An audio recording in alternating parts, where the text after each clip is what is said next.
Oh man. Oh man, that's funny.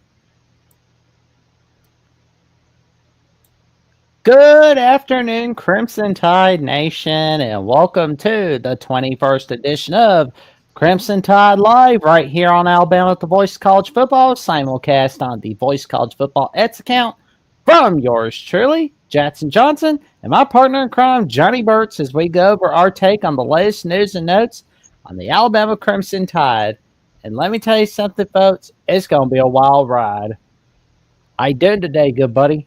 I'm doing well. Warming up a little bit around here, but I heard it's going to get cold later on in the week. So, and I Uh, mean really cold. So, we're finally warming up a tad. Met up in there the we 40s today.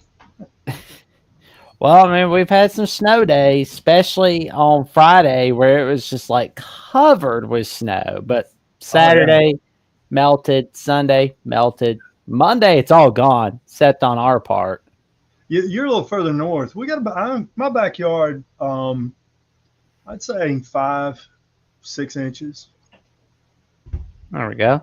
Yeah, y'all probably got a little more. You're a little further north, up toward Tennessee line, so I'm not that far, but yeah. Well, Anyway, there we go. Breakaway said, our YouTube member of Alabama with the Voice College Football says, dang, the BCS days seem like another lifetime ago. Already wild. Warm up and then it's going to get cold again. yeah.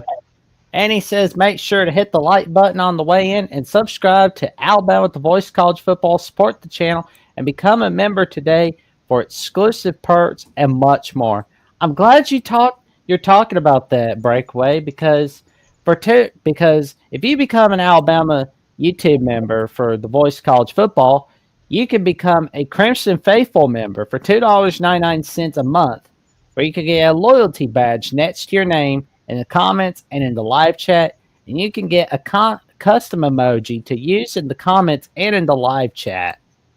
And for $4.99 a month, you can get access to a monthly hangout with yours truly, Johnny Burch, and Jeffrey Dolly Talk Sports, and a priority reply to your comments. And in return, you become a Saban disciple. And for $9.99 a month, you can become a Bear Bryant legend. And what you get from being a Bear Bryant legend is you can connect on social media with the host of Alabama Voice College Football, me, Johnny, and the host of the Crimson Tide call-in show, Jeffrey at Only Talk Sports, and you can give out content requests. And we're not letting rain nor sleet nor snow nor bad internet put a stop to fulfilling your content request. We will make sure of that. We will fulfill all kinds of requests. And Valentine's Day is coming soon. You know what that means. You know what Come that on means, in and Jack? go Tell get. them, Jack. Tell them the most important part of Valentine's Day. You got a birthday, man. Yeah. This guy right here. There you go. Yeah, Yeah, Valentine's Day. Ladies, do your loved one a favor. That's a nice little book, nice little Valentine's gift right here. Think about it. it's it's Flowers. You think a guy wants flowers? no, Look at it. no. They want to get the disputed national champions, college football's historical 1990s reset, written by the voice of college football himself, Mark Rogers, where you'll learn about what happened in the 90s, how the decade changed sport, why the championship results should be questioned, how to critically think through the scenarios, and to appreciate the accomplishments of teams that were not recognized as champions. This book provides an in-depth analysis of the changes, controversies, and outcomes that defined the decade of college football. It challenges readers to explore and critically evaluate the decisions that shaped the national championship landscape, unlock the mysteries of college football's most debated decade. Grab your copy now. There, Excellent Valentine's Day gift, ladies that are watching. there we go. And, here at the Voice College Football, we not only celebrate birthdays, we celebrate them for a week, or at least that's what I do. So it's like, That'd be so nice around here, but we're lucky to get a day around here. We're lucky to get a day. there you go. Anyway, But what do you think today's about those tonight. games, Jack? What do you think about those games? Mm, Oh, from last night and Saturday? Oh yeah. Well, history happened for the Commanders. They won their first playoff game in 19 years, and ironically, it was against the Buccaneers. Goink, the little ball off the upright.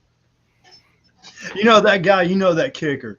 Because I mean, I've been out there and out there on the field with him, and that kicker, when he saw that ball headed straight toward that post, he was like, "Oh no, please that way!" And boom, he got lucky. He was like, "Oh my!" That guy was about ready to have a heart attack. Oh yeah. When they hit that post, that's when if you're a kicker, your heart goes, bam. Hey, I mean it. Into that one. Hey, at least they're not Drew Alar in the Penn State Nitty Lions. Like the Buccaneers, I mean, they may feel bad, but at least they're not Drew Alar. I mean, like, good God, what was with Penn State and like the play calling on Texas? Good grief. It's in and of itself. It's just, I learned that term. I use it all the time because it just struck me. Randomness of fate. There's that ball. Who knows? That kicker didn't know if it was going in or out. He knew it was going to hit that crossbar, but randomness of fate. And then, applies a lot of times. It applies to the life of a kicker. But yeah. Anyway, I'll tell you what, that Notre Dame game, that was some good football right there. Well, I'm not going to say both of them were good football, but I like that Notre Dame game. I thought that was some quality stuff right there. Well, and I think Texas gave Notre Dame a little bit of a blueprint on how to beat the Buckeyes. Double team on Jeremiah Smith. So yeah. And the same thing too. I thought those were. I shouldn't just say that. There were mistakes. Don't get me wrong, Jack. I mean, we can talk about mistakes, but there was some good football, and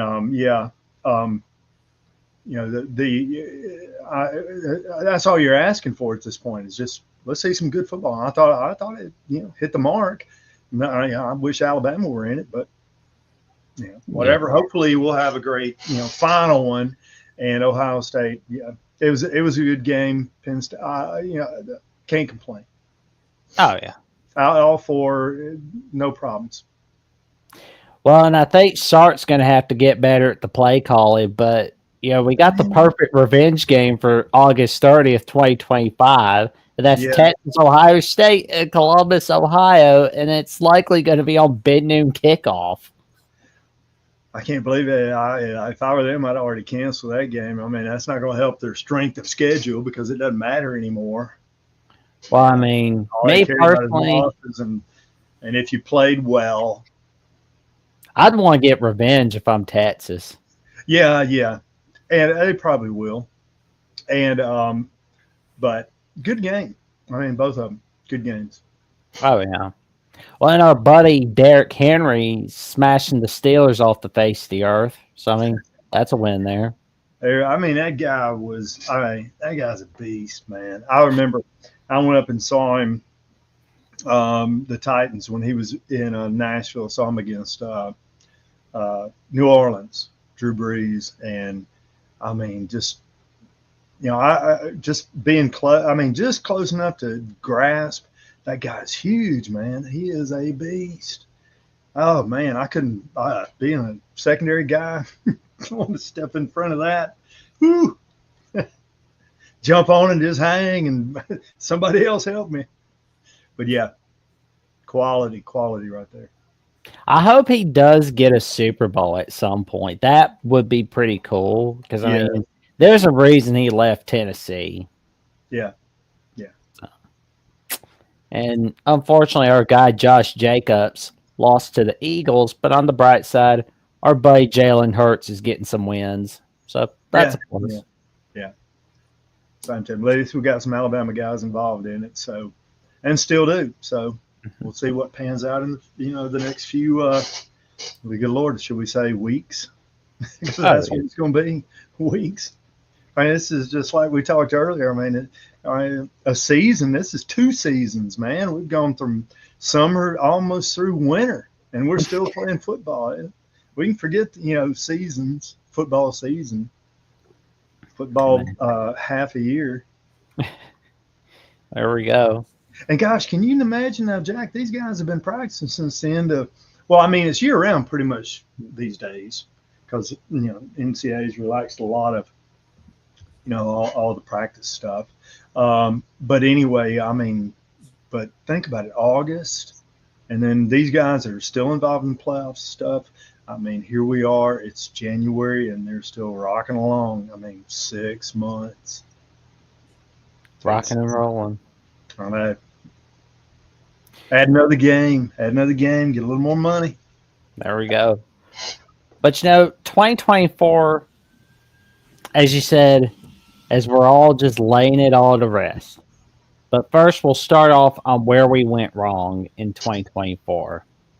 Well, yeah, the good, the bad, the ugly. Exactly. Where the bad? The bad was just being no identity, and then so many times we were just like, it was like we were kind of stunned. We were just in this. We've been hit. It's when you get out in boxing or something and fighting, and then boom, first punch, you kind of stunned, and you're trying to catch yourself. Get your senses back and all that kind of stuff. It just seemed like too many times that we were just in the stun mode. And of course, that comes with a new coaching staff. None of these guys have been around each other. That's what sometimes we fail to realize. I mean, they've been around spring, summer, but then the fall, when you're in the heat of the moment. Now, pressure's on. You got to step up. You got to do something. You got to adjust and that kind of stuff. And just seemed like at those moments in games, we were just kind of just stunned a little bit. Didn't have somebody that could bring us all whatever. But hopefully that'll change because now players have been around a little bit, been around a while, and they know kind of what to expect. So to me, it's just stunned. The other team get that first, second touchdown, and how do we respond? And it just didn't seem like there was I don't know. It was something missing about it, Jack. Maybe you can help me. What do you think? Don't know, man. It's like we we were like in a stupor. We were just like, and there was no like, in the past with Saban teams, Bryant teams, you get slapped around a couple of whatever, and then there's all of a sudden okay, now we know what to do. All right, we're fixing to get busy with it. But this team did not have that type of personality, and obviously, it's just a new situation. New players, new coach, new staff, new everything. And so, in my opinion, good, the bad, the ugly. Yeah. It was. So we're looking at the stats, and particularly for the SEC, we were not very up on offense, obviously.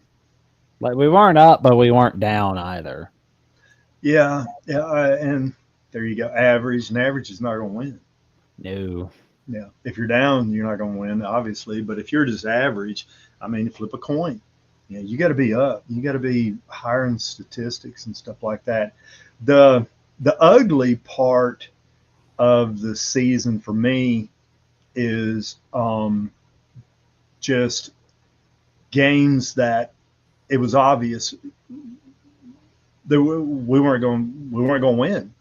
And I've said this before. I remember going to see Alabama play years ago against Southern Mississippi, and Coach Stallings was the coach. It may have been his first year, and it was obvious. We were at Bryant Denny. It was, we were at Legion Field, believe it or not. And I mean, I'm sitting up there, and I was with Coach Trimble, and we were sitting up there, and both of us knew this team had, they weren't going to do anything. And so, to me, that was the ugly part of it. Just not knowing and not having any response. The good to me was as the pretty much, I think as the season kind of progressed defensively, I think we did get better. I think I think that got a little better every time we get in that 3-3-5. I know I keep harping on it, but I can't stand it.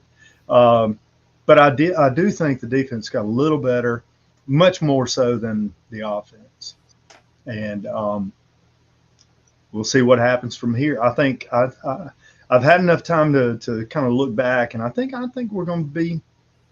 I guarantee you, preseason we do the way too early top 25. Alabama will be in the top 10. Oh yeah, They'll be there. there's no doubt about that.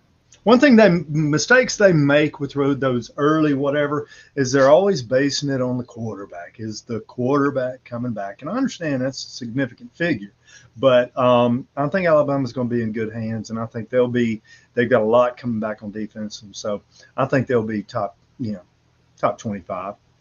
I don't think Auburn will be top 25. You? No. I don't think that's going to happen. I think they'll have like Tennessee in the top 10, I'm sure. Yeah. LSU, their ESPN's likely going to overhype them to death, obviously. I don't think they'll be in the top 10. I don't think they will. Oh, I think you're going to have, and a lot of times they look at the returning starters, and now you got to do the portal and all that kind of stuff. Now, I would not base my vote on the top 25 on the dang portal. But I think Texas will be, they'll be there. Alabama will be there. Georgia obviously will be there. I think Tennessee. I think those will be the four SEC teams that'll be, top 10. Yeah. Then you can throw LSU and some of those in the top 25. Yeah. So look at that. Yeah, it'll be interesting to see what the way too early top 25 looks like 5 minutes after the national title ends. Like that would be really funny. Yeah. They got it all figured out. But I always say never throw the cart in before the horse. Yeah, exactly. They do it all the time, and very rarely are they correct, but sometimes they'll get lucky on a couple of teams. But I mean, you're gonna have the Ohio State, you're gonna have the the usual suspects: Ohio State, Penn State, Michigan. All of those will be there. I don't. Do you see the Boise State? You see Arizona State. You see all these. You see them in the top 10? No, but they'll Should we even call it the top 10 anymore? Top 12? Yeah, we can call it top 12. We've always said top 10. I mean, I have to go to top 12. Sorry with me. I don't think you're going to see some of those teams that are in there. But yeah, like the good for me was beating Auburn and putting LSU in their place. That was the good for me. Yeah. I mean, I agree. Sorry, go ahead. Yeah, because it was just because we had the LSU week where we were talking with Daily Joy and Tyler Natuno, who's shout out to Florida at the Voice College Football. Tyler Natuno is doing a magnificent job over there. We talked with them about Alabama LSU, and I remember Joy got a little defensive when I was suggesting that the LSU defense is not that good. It's like, oh, no, it's that good. But then game time comes, Alabama's smashing them with the running game. Yeah. Wish we could have been consistent, with regard to that. You told me you sent me and I looked it up, the coach. What's his name, the offensive line coach? Our O-line coach for Alabama. Is it Charles, Chuck, Lee? Chris Kaplovic. Yeah. That guy's been around, man. That guy is like 1-2 years here, there, and everywhere. If you look at his pedigree, I mean, he's 2 years here, 2 years here. I mean, he's since the, I guess, 90s or whatever. I mean, he's just 2 years every whatever. So I don't know. That's not good. I mean, constantly switching team to team to team to team, not good. So I Yeah. didn't see too many situations where he was there very long, meaning 3, 4, 5 years, which is what you would like to have some consistency. Not so much now. Now everything's dog eat dog, but back in the early 2000s and the 90s, early 2000s. I mean, you wanted if you had a strong, solid program. I mean, your coaches would be there with you for lengthy periods of time. But I didn't see that on his pedigree, so that's got me kind of. And I'm not saying he's a bad coach. I'm not saying, but if he's going to be around, he's got a challenge. He's going to have to produce a lot more than what we saw out there this year. Agreed. Well, Well, I call that the ugly, the good, the bad. That was the ugly. That offensive line was ugly. Ugly. Ugly. Yep. Yeah. Well, and for me, the bad was obviously us losing to Vandy and Oklahoma. I mean, like getting smacked 24-3 against Oklahoma. That's not something that should be happening. I mean, if it was like a Sam Bradford Oklahoma team from 2008, okay. But this wasn't it. This was not Bud Wilkinson or Bob Stoops. No. This was a mediocre Oklahoma team. And we let ourselves get smacked off the face of the earth on Saturday night. And losing to Vandy for the first time since 1984 and losing in Nashville for the first time since 1969. Oh, my God. That was terrible. And losing to our rival Tennessee in Knoxville. Yeah. We got to get back to a little more consistency with Tennessee. Like the old days with Saban thumping those suckers every year. Oh, yeah. Because, they had the old Phil Fulmer years where they were all those Tennessee fans, all dogging, when we were in the doldrums with DeBose and, those guys and dogging us for year after year after year. But we got to get back to those days. That would be nice. But we'll see. Time will tell. In today's world, I mean, every year is different. Alabama, Tennessee feels like it's going to be back and forth, honestly. Well, with all these teams, I mean, every year you're having to build a product. But and go to that, go to the portal. I want to point a couple of things out. I'm gonna grab my little spectacles. I'm gonna point a couple of things out that where I would or would not want to be in the portal. Here we go. Well, I got the portal rankings. Yeah, exactly. No, that's not it. But yeah, we're down bad so far. But maybe we can pick back up. But I'm fixing to point something out to you. That's a good thing. Okay. Okay. All right. See, everybody's wanting to do this. Go up to number 1. We're 67. That's not a bad thing. All right. You got Ole Miss and Texas Tech up there. Look at that right there. Look at Ole Miss. Transfers in 22. That's 22 freshmen. Mm-hmm. Okay. Because they know nothing about their offense, defense, and so now they got 6 months to learn the offense, learn the defense, get a little continuity. So I'm gonna tell you, I would not want to be at number 1 in the people out there, guys and gals. If you're out there wanting to be number 1 in the portal, you're mistaken. I would want to be middle of the pack and maybe a little bit lower. Because if I've got good players, if I do a good job high school football recruiting, which we're going to show that here in a minute, I do a good job high school football recruiting, and then my players stay, and so now I'm old school building this team. But you look right there, some of these are ridiculous. I saw them, and how the metrics they use, you can see total transfers in, total transfers out, and they're trying to use average player rating. I guess they're using their rivals.com high school, whatever, to create these numbers and stuff like that.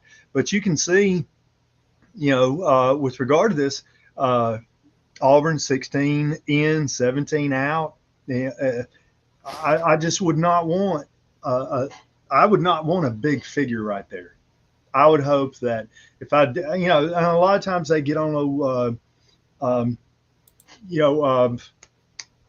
Clemson, Dabo. Get on Dabo with, oh, he doesn't have enough whatever this, that, he doesn't use it. But I'm going to tell you, I don't know if that's a bad thing. I don't know. But to me, you being number one in the transfer portal is, I mean, that's like a kiss of death. Well, and it could be that similar to where Texas A&M had the number one recruiting class for 2022, didn't exactly work out for them. Yeah. And then now they all leave and everything. So I would rather, I'm just saying this, I'm not, the scientists with regard to this, and I don't know what metrics and algorithms or whatever they're doing to create these numbers. Maybe I can study it a little bit more, but there is no way I'd want to be bragging about Ole Miss or whatever, bragging about being number one in the transfer portal. I would not, man. Especially then you look at the number of kids leaving. Evidently, you're supposed to be getting good players in, but then now you got to mesh them. You got to bring them together and get some cohesiveness. And if they're in the portal, then evidently they weren't happy where they were, or there's money involved. And so there's another obstacle, another dynamic to bring into the locker room with a bunch of 18, 19-year-olds. Mm-hmm. I mean, these kids are supposed to be able to handle this, professional adult, scenario the NCAA and their wisdom as they've created. So that's my two cents. If I'm Alabama, I feel pretty good. Yeah, because I mean, you don't want to get overly reliant on the portal because we saw how that worked out for Florida State this season. They were getting overly reliant. They were strutting on the chessboard because we're doing all right on the portal, but 2-10. If you're going to use the portal as a recruitment tool, no, not good. Because I mean, whatever better sit there and rethink that one. Mm-hmm. Like I think you should do like a mix of both. Like you should do like the portal, but also use the recruiting tools as well. Like go to each kid's house. Let's say, hey, you want to come on in to Tuscaloosa? Come on in, Tuscaloosa. Mother Jones, we're gonna make sure we take care of Fred. We're gonna make sure he's gonna be safe and sound. Yeah, but we talked about this too, Jack. Then you got Uncle Bob back there, and he's, everybody wants their cut in the take. Oh, what's my NIL investment? What's my, all this other kind of stuff. And so you have all these little parasites wanting to, run in and attach and have their little voice and stuff like that. And so that's a tough situation. I wouldn't want to be in there because today it seems like I can picture instead of a coach like Saban going in and talking to mom and dad and the player, now I can see a coach going in there and they're going to talk to all these other whatever, and there may be a lawyer sitting over there, and there may be, some type of agent over here, and I ugly, man. 18 years old, ugly. It'll be interesting to see what happens with the recruiting classes because, I mean, I know that as of right now, according to 247 Sports, we are number 3 in the nation. But unfortunately, we lost a commit. His name, Ty Haywood. Sad to see him go. Well, I mean, somebody's up the ante. Somebody's got a better package, man. They're not going anymore. I remember those LSU guys and guys and gals, and we were talking to them, and they were like, the age of a player wanting to play at LSU, forget it. We had that. All right? That was a dream. Growing up, I wanted to play for Alabama. Didn't make it, but I wanted to play for Alabama and that kind of stuff and bleed for them. But today, not happening. All they're going to look at is the money because they got Uncle Bob over there, and he knows everything. And he used to play. He was captain of the high school football team, and he knows he's got all this insight. And so now you got all these dynamics that are working against the old school thinking of growing up in Louisiana, playing in Louisiana. I mean, that started trending way back. It's been trending for a long time. And most people my age remember the days when if you were at the University of Alabama or Auburn University, most of your players were from Alabama. Most of the players, Ole Miss, Mississippi State, Southern Miss, most of the players were from the. Not anymore. Not anymore. I mean, it's big time ad campaigns.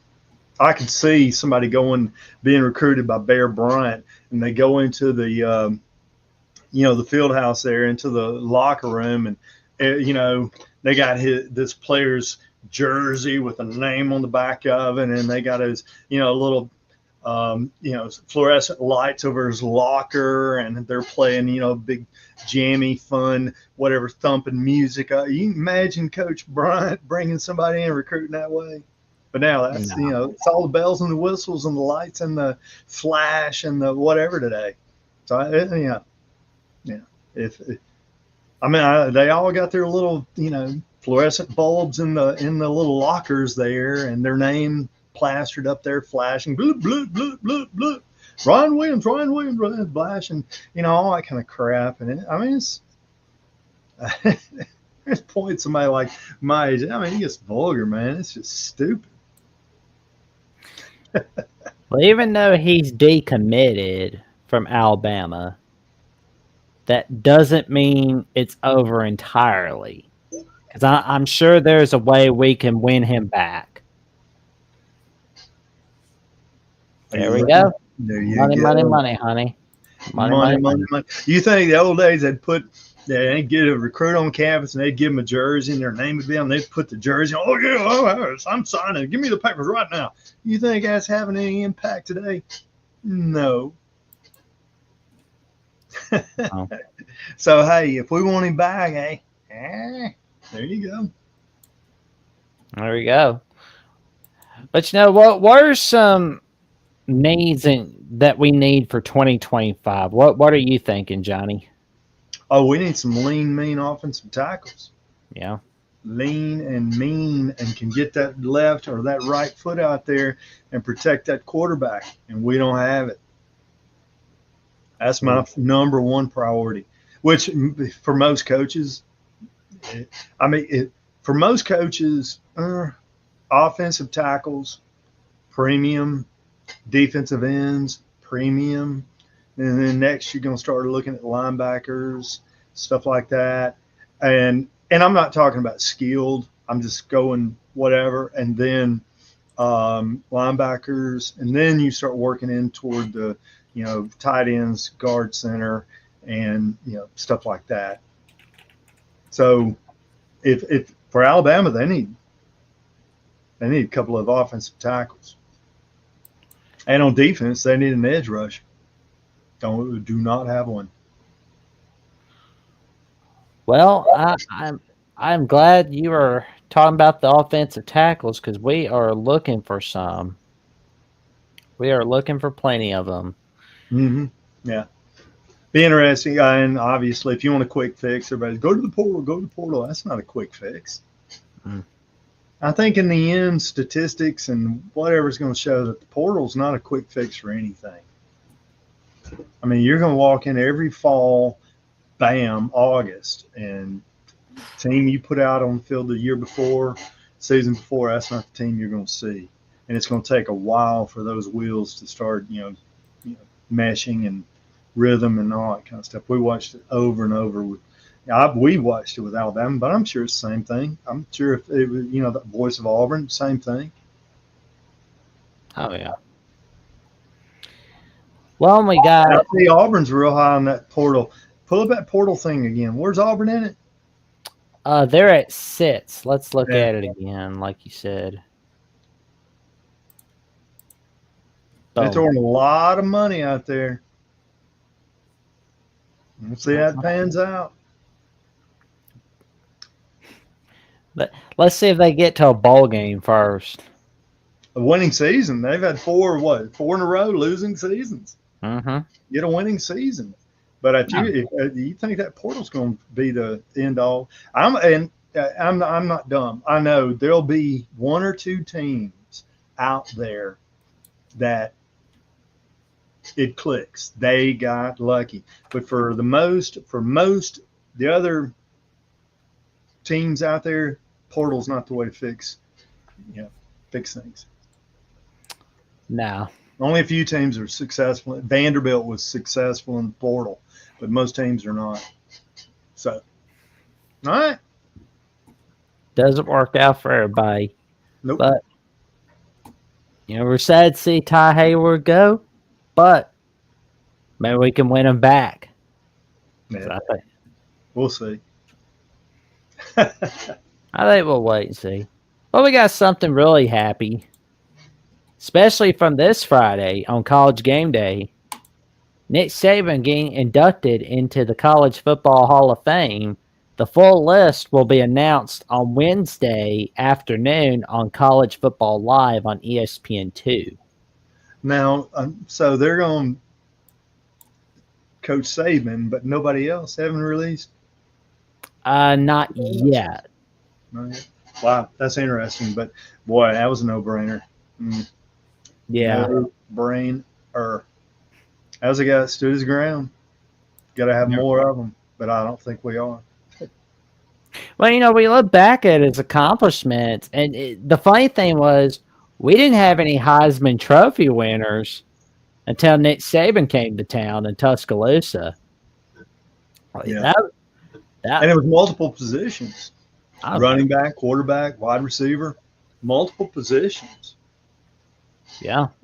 So that speaks volumes right there. And it speaks volumes about his ability to analyze, look at players, and then coach them up.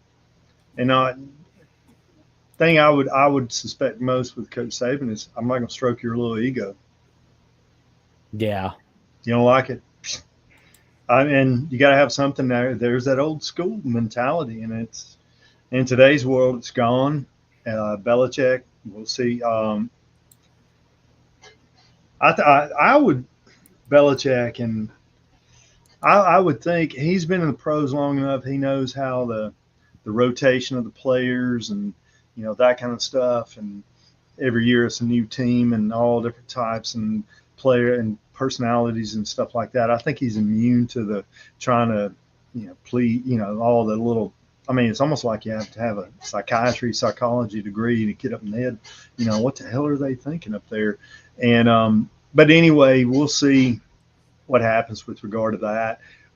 But yeah, those old school coaches, I mean, they're just slowly drifting away. Now it's all about appeasement and keep them happy. Yeah. Money. I was here. The money aspect of it is, I mean, it's so gross.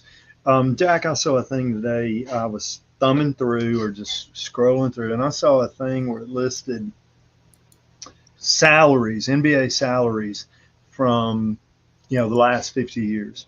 Mm-hmm. And in the mid 70s, the highest paid player, and it was just, all it did was list highest paid players. In the mid 70s, it was Kareem Abdul-Jabbar, and he made $760,000 a year, which was a lot of money back then. Okay, you know what it is today? You know who the highest NBA player today is? You want to take a stab at it? Steph Curry, $55 million. Yeah. I mean, it's gross. I mean, it's nobody's worth that. Nobody. And so I started looking, and you just started. I started going from the 70s to the 80s to the 90s, and then now it's just gone insanely ridiculous. And so now you've created that model into, and you imagine now. I'll be gone. I don't know about you, but in 50 years, can you imagine them today? What an NIL, if it lasts, I think it'll fold. But an NIL player today at 18, they got this amount of money, and then in 50 years, can you imagine? Can you stretch and think if it continues to just proliferate the way it is and speed and all that kind of stuff? And it's a model for failure. It's not gonna last. So hate to be a little Debbie Downer again, but get me off my little soapbox.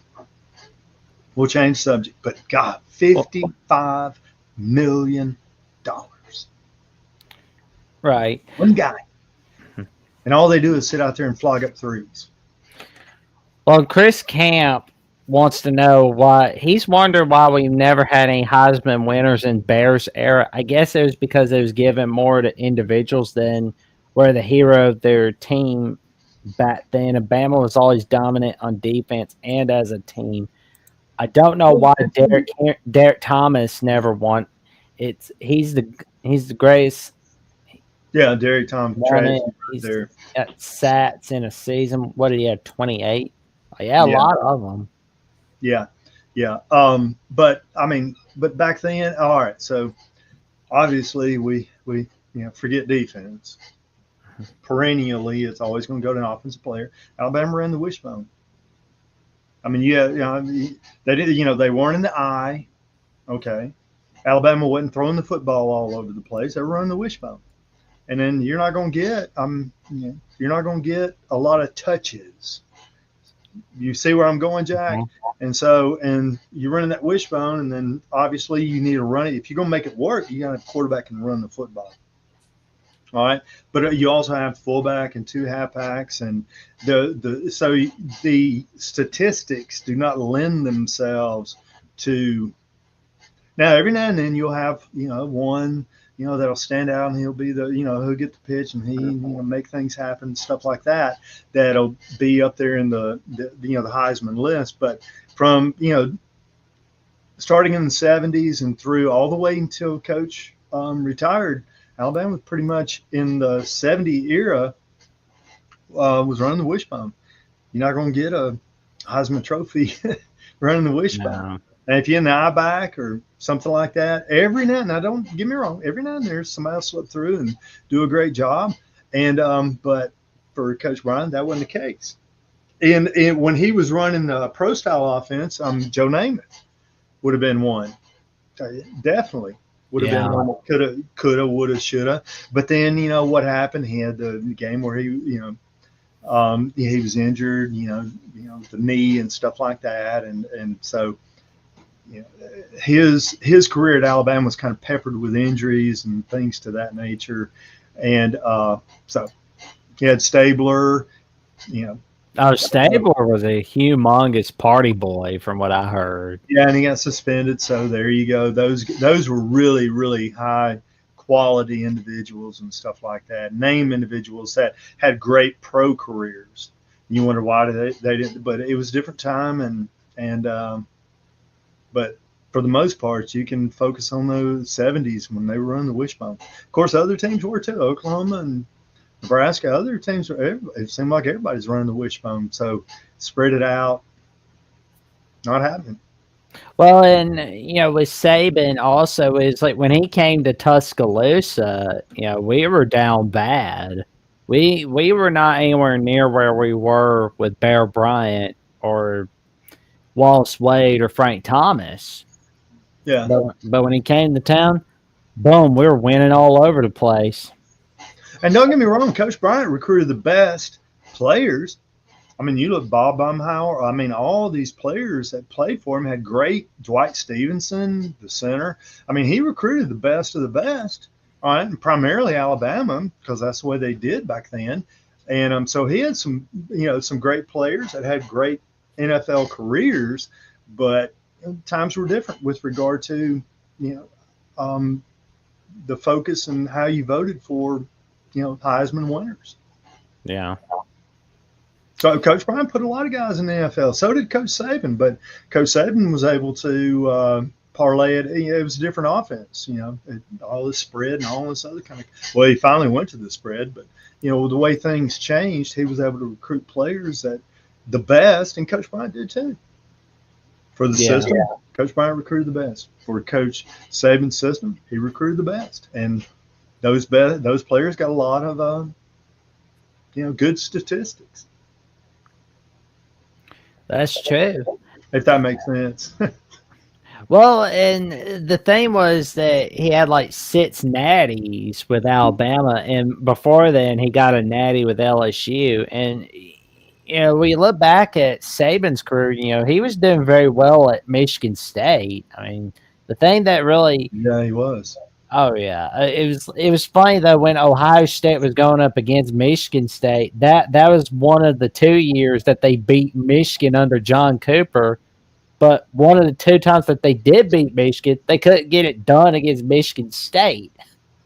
Yeah, yeah, exactly. So quite interesting. But Coach Saban, obviously, first time Hall of Famer, no doubt. I mean, the proof's in the pudding. I mean, uh, I just hate he didn't stay in long enough to get 300 victories. Or was it 297? But he has a great. 292. I think he had a 80% winning percentage, which is incredible. And he did it his ways on his terms. Mm-hmm. He did it his way, his terms, and screw you. You don't like it, leave. Yeah. Can't do that today. Well, you can if you got enough guts. And a lot of people look back at that '03 season when he was at LSU. But I think about that 2001 season, his second year at LSU, where he led them to an SEC title game victory. That was after Tennessee had a humongous day against the Florida Gators, and it was just like good grief. LSU did very well, and they got revenge against the Vols, and they were able to get it done. Those LSU fans got to be thinking, man, if that guy would have stayed, we would have had the dynasty of all time. Can you imagine? Can you imagine what an LSU fan's thinking these days? Oh yeah, We need to get one of them on there and interview him. What if Saban would have stayed? He won what 6 at Alabama. I mean, how many would he have won at LSU? And those guys down there in that bayou, they're sitting there thinking about that. They're just wanting to just punch a wall, knock their heads into a wall, thinking what could have, what might have happened. oh yeah, Oh yeah, oh yeah. But hey, randomness of fate. there we go.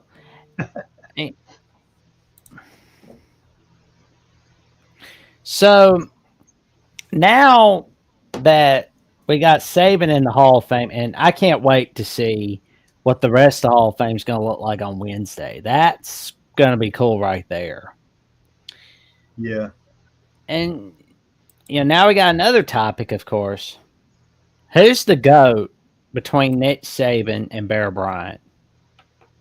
Oh, I'm not going there. Different eras. No, I met Coach Bryant. I stood right there and got his autograph. Still have it. And I ain't going there. Different generations. There's no comparison. But I'll tell you what. You know what the same thing is about what they share. What those two guys share in common is they did it their way. They didn't give a flip. And then, remember now, Jack. I told you if you're gonna be successful, that's what we talked about DeBoer early. If you're gonna be successful at Alabama, you got to be a hard ass. Mm-hmm. You got to be able to go down there and say, hey. I don't care about you people with the money. I don't care about wanting to buy influence and that kind of stuff. I'm doing it my way. Those are the only ones that are going to be successful at Alabama, and those two guys did it their way. And you can throw Gene Stallings in that same vein right there. Now I don't.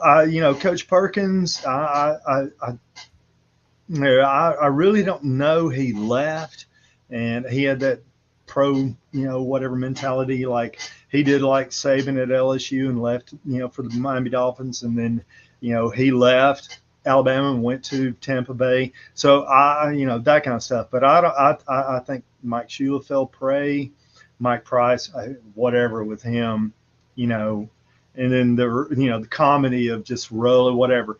I don't, but Saban and Coach Bryant stood. Coach Saban, I shouldn't say Saban, but Coach Saban and Coach Bryant, they stood their ground, and my way or the highway. Yeah.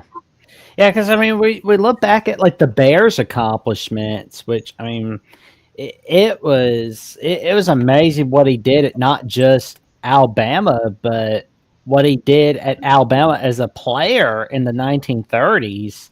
Mm-hmm. So it's like I think he played with a broken leg against Tennessee. Like that was wow. Yeah, legend has it, and that. But yeah, those two guys. You know what I think? those if they happen to bump into each other at the same moment in time, which coulda, woulda, maybe. I'd like for somebody to ask Coach Saban if he ever met Coach Bryant, but those two guys would have been good friends. Oh yeah, yeah.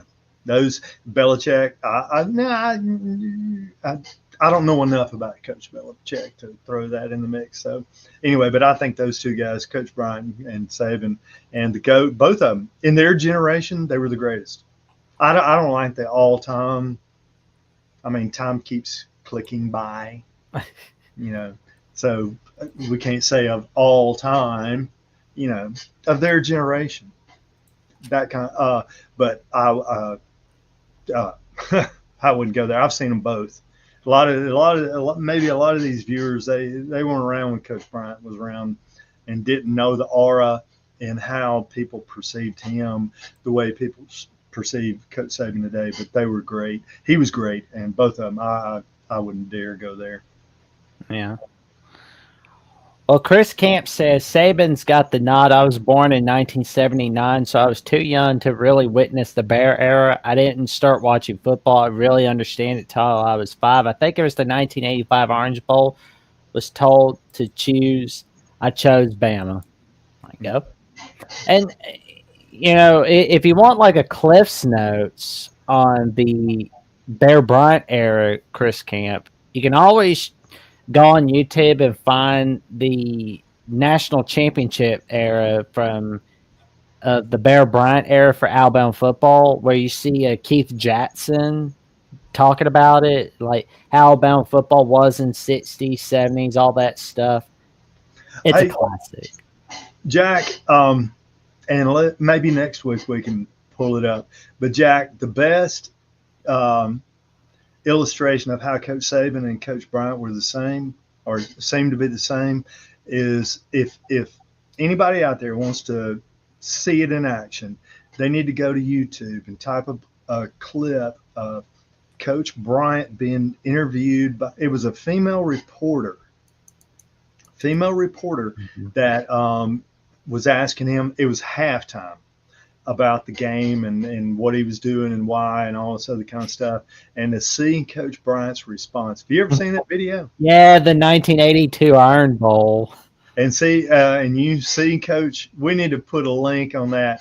And there's you a Saban Bryant comparison. And they are one and the same. I could see Coach. I've seen Coach Saban do the same thing. I felt sorry for that lady, but you tell her, hey, I wasn't having any of that. Oh yeah, I think it was around like the 2018 kickoff between Alabama and Louisville. Sorry, Austin, but that was so funny. That post game, video where Saban's just like letting the reporter have it, and it's like, he told me this. It's like, what you think was gonna happen? Yeah. So maybe next week we can find that link and show it and continue the dialogue about the GOAT, because I mean, when's the induction? The College Football Hall of Fame induction will be Wednesday. It will be released on College Football Live on ESPN2. Well, let's show it. We'll show it next week, and we'll say, hey, we got two of the GOATs in Alabama. Those little statues out in front of the, Bryant Denny. Hey, we can do. I'll do it. I'll find that one with Coach Bryant. And I'll find one with Coach Saban, and let you and you tell me why they're the GOATs. Oh wow, I didn't think about this stat until just now. So the 4 Heisman Trophy winners that Nick Saban had on his roster, that was the most of any coach in college football history, tied with former Notre Dame head coach Frank Leahy. Leahy. They all sound like, it's like why do you have a lay? Like, good grief! It's like, are you? That's all the way I always heard of Leahy, Frank Leahy. Oh. Yeah. So, anyway, I won't get. When you get to the old school stuff, I'm your dog. There you go, Leahy. Everybody talking about Leahy. It's like It's like, oh my god, and Frank Leahy, like that's pretty cool though. That Saban has the same amount of Heisman Trophy winners as Frank Leahy. Mm-hmm. Mm-hmm. That's huge. Well, we talked about Observe it. The thing about Heisman Trophy winners, you got to observe one talent, and then you got to observe character. You're not going to win the Heisman Trophy if you don't have character. You know what I'm saying? There's some character behind it. Oh yeah. I mean, you go through that list right there, and you're going to find a list of a lot of high character individuals. If you're going to be the best of the best, not only does it take skill, it takes character. Yeah. Agreed. Well, and we came up short in this. Godfather, the SC talks about how we should have got one in 77. Agreed. I think like the tiebreaker should have been like who did what against Ole Miss, because like Notre Dame lost to Ole Miss, we beat Ole Miss. Like that should have been tiebreaker, but I think what really got the pollsters going, like, yeah, you know what, we're gonna go Notre Dame over Alabama, was the fact that Notre Dame smacked the #1 Texas Longhorns off the face of the earth in the Cotton Bowl. That's what really helped Notre Dame's case. And the common opponent we had also then was USC for 1977. We beat USC by a point. Notre Dame smacked them off the face of the earth. Yeah, and one thing that's missing here too is how many championships did Coach Bryant win in Alabama? 6. How many did Coach Saban? 6 at Alabama, but 7. Yeah. All right, 6. And everybody also remembers the missing ring. 66. Yeah. Alabama went undefeated, and they gave the co-champions to Michigan State and Notre Dame. Where it ended in a 10-10 tie. And neither one of them played in a bowl game. And Alabama played in a bowl game against Nebraska and beat them like 34-6 or something like that. But I know a lot of people are going to say, well, Alabama won the UPI. So I know it's whatever. So the reason why Michigan State wasn't playing in the Rose Bowl was because they won the Big Ten in their second consecutive year that year. That was like the rule back in the 1960s, where like the Big Ten and the Pac-8, I guess what it was called back then. Yeah, they couldn't have their defending conference champion go to the Rose Bowl for a second straight year, so it went to the second place team. And Notre Dame had like a thing where they didn't go to bowl games from the 30s to 1968, but that changed with 1969. Yeah.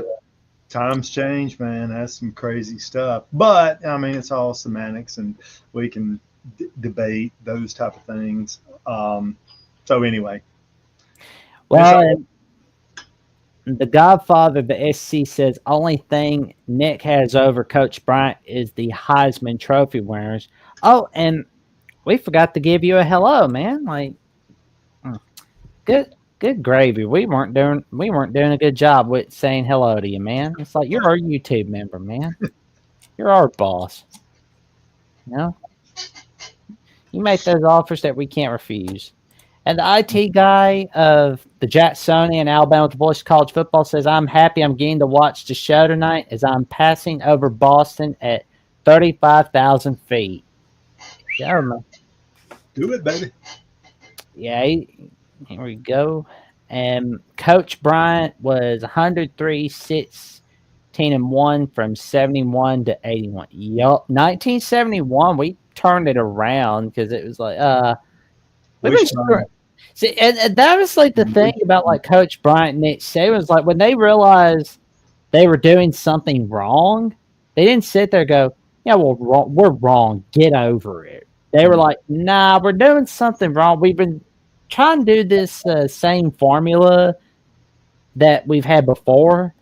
It's not working out. Let's try something a little different. Mm-hmm.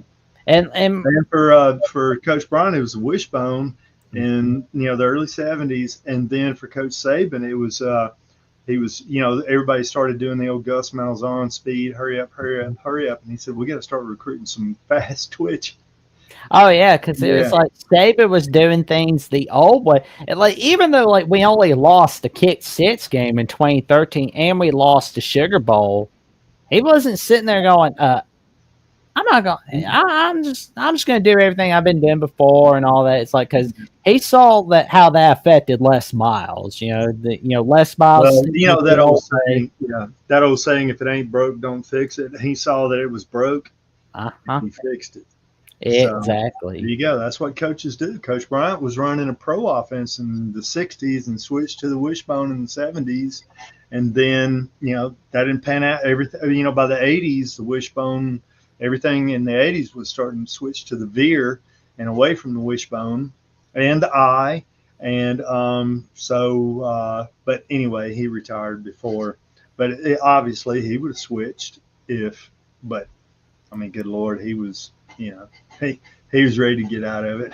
He was tired. Oh, And I think I think he resented the fact. I'm not going to say resented. I would never put words and thoughts in his, but I think he probably thought that I've lost players. I've lost their. I mean, because as a coach, you can look at your guys and you can tell if they still believe. He probably at his age, probably thinking, are these 18-year-olds, I'm 70 years old, are these 18-year-olds still going to believe in this, me, this old man? So anyway, that's for other people have written books about it, but that's just my thoughts. no. There was no denying that they could definitely get the job done. And like Bear Bryant, like there's like one other career note that I keep thinking about was the job they did at Kentucky. But I mean, he did fantastic at Texas A&M, but I don't ever hear about like the job they did at Kentucky. I mean, it's not every day that you see somebody winning at Kentucky football. Well, I think didn't they win the SEC title Quite a few times. Well, only once, with 1950. him? Did they win it with him? I can't remember, Jack. Bear Bryant was head coach at that time. Yes. And they did win the SEC. Mm-hmm. That was 1950. that was right after he came out of the war. All right, cool. Yeah. Yeah, and I know that Blanton Collier coached at Kentucky, but he was the last coach to lead the Browns to an NFL title of any kind. Yeah. But that was it. And Bill Valentine says, toss-up question about Bear versus Saban. I'd say Bear. Godfather says, Texas A&M, he was 25-14 and 2. Yup. He did pretty good over at A&M. Won the Southwest Athletic Conference championship. Junction Boys, everybody knows that story. Because my father-in-law, Wayne Trimble, Coach Trimble, his brother played. Stubby played for Coach Bryant, Texas A&M. He always remarkable back then. I was in the 50s, and Coleman, Alabama, which is, for those of you that don't know, is just it's kind of halfway between Nashville and Birmingham. And old Stubby would hitch a ride. He'd hitchhike from College Station to Coleman, and from Coleman back to College Station. Back then, he'd hitchhike if he ever wanted to come home. And I think he wound up being an all Southwestern Conference guard for Coach Bryant. There we go. Yeah, small world. Well, there we go. Small world after all. I think somebody's wanting to be a part of the show. Want to bring him on? Oh, Roscoe. I hear him barking. Oh, yeah. It was Train. Yeah, old Roscoe. Roscoe, come here. Oh, I shouldn't yell. Yeah, he just ran. He likes to bark at trains. There you go. Ooh. Yeah. There he is. Come here, Roscoe. Come here and say hello. You come here, boy. There we go. Here he comes. Oh, You got the mascot of Alabama with the Boys College football, folks. There he is. Roscoe, were you barking at trains? Roscoe, say hello. Were you barking? Was that a train? Roscoe, what do you want to do? What do you want to do? There we go. Well, Yeah. there we go. Well, what do you and Roscoe have planned for this week, good buddy? Oh man, teaching tomorrow, teaching the rest of the week, and then headed off to do ACT stuff next week. So back in the grind. Christmas is over. The Christmas vacation. There we Hoping go. to stay warm, man. It's fixing to get it's fixing to get cold down here. That's why I got a bunch of lawn sleeves rolling. There you go. But yeah, back to the grind, that kind of stuff. My Christmas vacation's over. So the old man's gonna be in the classroom. There you go. You know, I tell students in the classroom, I tell them I've been around a long time, and they look at me and I ask them, I said, "How can you tell?" And they look and they're like, "Well, your hair gray and all the wrinkles." And then I tell them, I say, "You should have seen me in my prime." There you go. In my prime. But anyway, yeah, I'm back in the classroom. The old man, if they tolerate me, I'll keep coming in there and just laying the wood to them. Well, and for more stories with Johnny Burt's, give him a follow on Facebook, Johnny Burt's 5, and give him a follow on Johnny H. Burt's on Instagram. But before we turn to me, Bill Valentine's asking, any news on Brian Grubb coming to Bama? I'm afraid not. I don't think so. That wife is from Michigan. Now, I don't know if that's a reason, but I'm just she's a Michigan Wolverine and whatever. But I kind of thought that right off the bat. Well, we're waiting and seeing if he's going back to college. I mean, I'm reading a report where there's like a possibility of UCLA getting him, but that's only temporary. But I mean, nobody's staying at UCLA forever. I mean, that place is a stinking trash heap, unfortunately, for college football. Basketball. Tell us really what you think, Jack. Oh, UCLA is a dung heap. I mean, like Martin Jamon is a complete and total disaster as an athletic director. The way he runs the athletic program is lazy. I mean, that whole thing that happened with Chip Kelly in 2023. Are we keeping him? Are we firing him? Are we keeping him? Are we firing him? It's just flip flop, flip flop, flip flop. Yeah, it's kind of like the same thing with Layin. Kiffin at USC. I think bizarre. Everybody, people out there. I think everybody. I think the board department of UCLA, they should just gone together and just been like, hey, who's the one deciding Chip Kelly's fate for 2023? And then it's like, oh well, Chip Kelly's gonna leave for Ohio State. Oh, you're all fired. That's what should happen with UCLA. But oh well, they're not going to. They're gonna continue to make bad decisions for their program. All I can say is, oh well for them. But, of course, you can tune in Thursday night for the 15th edition of the Alabama College Show, where Jeffrey from Only Talk Sports and myself take your calls on the Alabama Crimson Tide, 9 p.m. Central Time, 10 p.m. Eastern Time, where we discuss our take on so many things involving Alabama football. But, of course, we might get sidetracked into a few things. But, of course, you can check me out on Jackson Johnson 979, where I'm 106 subs away from that magic number 500. And before I get set up for the 15th edition of the Alabama Call-In Show, I will be filming episode 59 of the Jacksonian with Locked On Patriots host Mike Debate, where we will discuss our take on what's been going on with the New England Patriots, Mike Vrabel being hired as the Nets head coach, and much, much more. And for more updates on what's going on the Jacksonian and on Alabama, the Voice of College Football, check out and see what I got to say on what's going on here and there on Jackson VOCFB on X/Twitter and on Instagram and Threads on Jackson Johnson 543908. With that being said, we wish you all a happy Monday night. And stay safe, stay warm. It's cold out, and enjoy the NFL wildcard playoff matchup between the Vikings and the Rams. See you soon, everybody. Roll Tide.